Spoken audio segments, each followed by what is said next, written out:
Hello అండి. Mehndi design tutorial day 1 ఈ రోజు నుంచి నేను ఒక వీడియోస్ అప్లోడ్ చేద్దాం అనుకుంటున్నాను ట్యుటోరియల్స్ మీద. ఈ డిజైన్ అయితే సింపుల్‌గా చేతి మీద వేసుకోవచ్చు. ఎవరికైనా కూడా పెట్టాలంటే సింపుల్‌గా ఉంటుంది. పిల్లలకి కూడా పెట్టుకోవచ్చు. ఫస్ట్ బంచెస్ లాగా ఒక 3 ఫ్లవర్స్ అయితే వేసాము. ఆ తర్వాత ఫ్లవర్స్ కింద నుంచి లైన్స్ వేసి దాని మీద డాట్స్ వేశాను. ఇప్పుడు పైన మళ్ళీ ఫ్లవర్స్‌కి చిన్న చిన్న హంప్స్‌లా పెట్టుకున్నాను. అలా పెడితే ఫినిషింగ్ అనేది మంచిగా ఉంటుంది కనిపించడానికి. అండ్ ఇప్పుడు మనం వేసేది మామిడి పిండి. మామిడి పిండిని ఇంగ్లీష్‌లో పేస్లే అంటారు.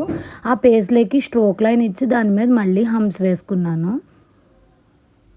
ఇప్పుడు దాని మీద మళ్ళీ స్పైరల్ వేసి హంప్స్ ఇచ్చాను. తర్వాత స్పైరల్ వేసి స్ట్రోక్ లైన్ ఇచ్చి మళ్ళీ అలా కంటిన్యూషన్ డిజైన్ అనేది కంటిన్యూ చేశాను.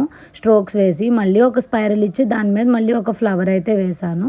మళ్ళీ ఇంకొక పేస్లే. ఇప్పుడు ఈ పేస్లే అనేది అయితే లెఫ్ట్‌లో అయినా ఉండాలి, లేకపోతే రైట్‌లో అయినా ఉండాలి. అప్పుడే డిజైన్ అనేది కంటిన్యూ చేయగలం. ఫస్ట్ పేస్లే ఒకవైపు వేసాము. నెక్స్ట్ పేస్లే దానికి ఆపోజిట్‌లో వేసాము. వేసిన తర్వాత స్ట్రోక్ లైన్ ఇచ్చి హంప్స్ పెట్టి మళ్ళీ పైనుంచి ఫ్లవర్స్ అయితే వేశాను. 3 స్ట్రోక్ ఫ్లవర్స్. ఆ తర్వాత స్పైరల్ వేసి డిజైన్ మళ్ళీ ఇంకొక చిన్న పేస్లే వేసి దాంతో డిజైన్ అయితే ఎండ్ చేశాను.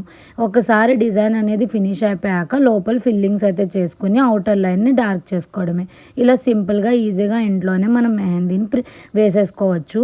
ఇలాంటి మరిన్ని వీడియోస్ కోసం నా ఛానల్‌ని సబ్స్క్రైబ్ చేయండి.